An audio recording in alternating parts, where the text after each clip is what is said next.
Imagine a man who has everything: gold, land, houses, vineyards, power, women, servants, music, knowledge, every pleasure available in the ancient world. He builds, he acquires, he studies, he rules. And then one day he looks at everything he has accumulated and asks one terrifying question: is this all there is? From somewhere inside the ancient Hebrew world comes one of the strangest voices in the Bible. He calls himself Kolaheth.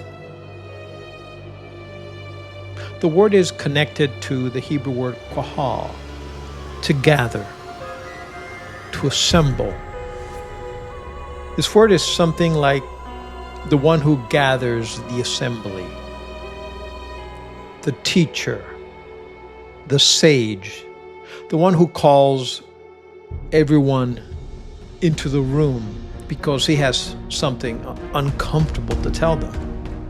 Centuries later, the Greek translators would render his title Ecclesiastes.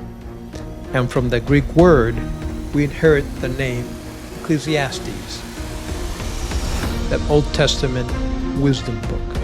For centuries, traditions gave that voice a famous identity, King Solomon.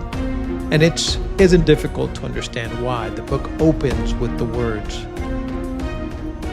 of Kohaleth, son of David, king in Jerusalem. Later, the speaker declares, I was king over Israel in Jerusalem.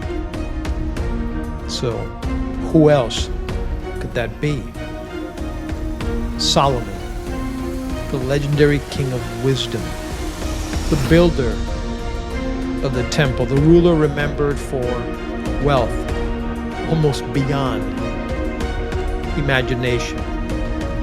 A man who, according to the biblical tradition, had tasted nearly everything earthly power could provide.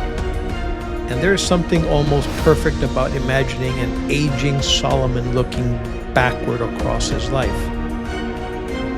After all the palaces, the riches, the achievements, after the pleasures, and whispering, Hevel, Hevel, everything is Hevel. The Hebrew word Hevel literally evokes something like breath, vapor, mist, something visible for a moment and then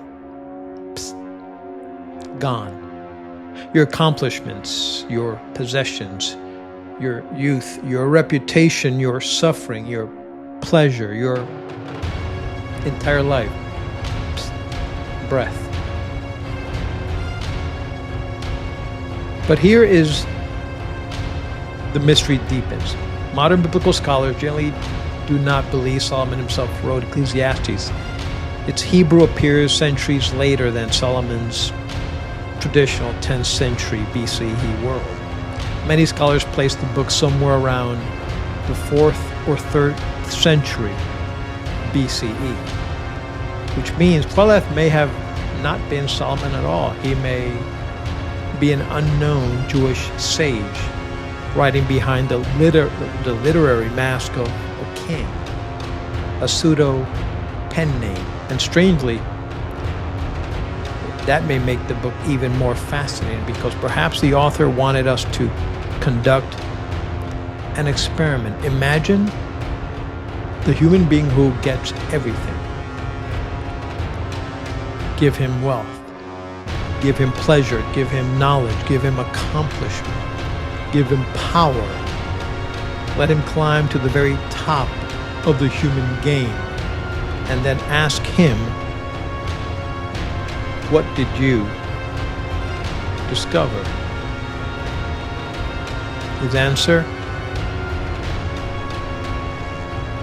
none of it can stop time. Kings die. Empires disappear, beauty fade, fortunes change hands, generations arrive and generations leave. The sun rises and the sun sets. Rivers run toward the sea, and humanity keeps asking the same question. How should I live inside a world I cannot keep? That is the great existential question of Ecclesiastes. And Koheleth refuses to give us easy answers. He looks directly at death, chance, injustice, work, money, pleasure, wisdom, foolishness, ambition, and time, especially time. And then in the 3rd chapter, the mysterious teacher gives us something extraordinary. Not a way to escape time, a way to navigate it. He writes, and I quote, "To everything there is a season, a time to be born, a time to die, a time to plant, and a time to uproot, a time to weep, a time to laugh, a time to mourn, and a time to dance." End quote. Suddenly,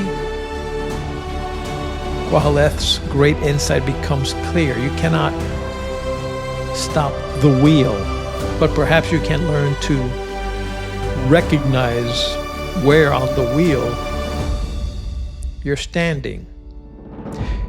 Maybe Ecclesiastes was never written to teach humanity how to control life. Maybe it was written to teach us something much harder, how to live consciously inside change, because the fool demands that every season become summer.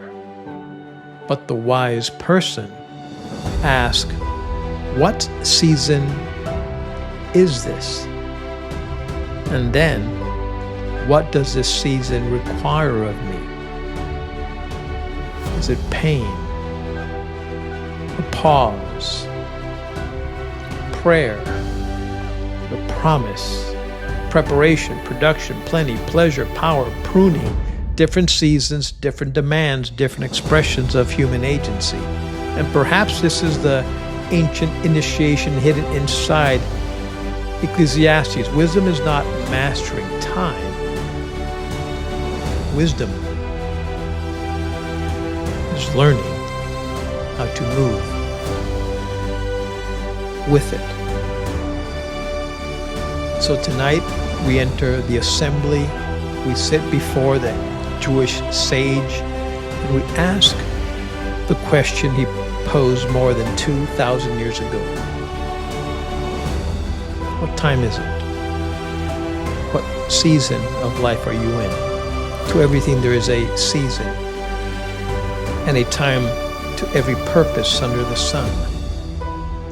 Ecclesiastes chapter 3, verse 1. It sounds poetic, comforting, almost familiar enough that we stop hearing what it's actually saying.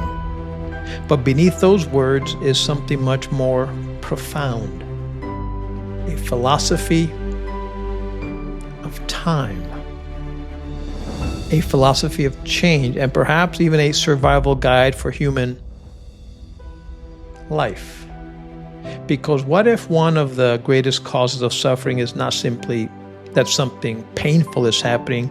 What if part of our suffering comes from trying to live in a season that has already ended? Trying to harvest when life is asking us to plant. Trying to produce when we should be recovering. Trying to hold on when the season has become release. Trying to force summer into the middle of winter. Maybe Ecclesiastes is not simply telling us that life has seasons. Maybe it's telling us, learn to to recognize yours, and then synchronize with it. Notice something important. Ecclesiastes does not divide life into good seasons and bad seasons. It simply calls them seasons. That means that the season you dislike may still have something to ask of you. And the season you love and will not necessarily last forever. This is where Ecclesiastes becomes a lesson about human agency. We have agency, but we do not have sovereignty. We can make decisions, but we cannot command time. We can influence circumstances, but we cannot guarantee outcomes. We can choose how to respond to change, but we cannot prevent everything from changing. And that brings us to a question I believe we should ask far more often. Not simply, what do I want, but what season am I in?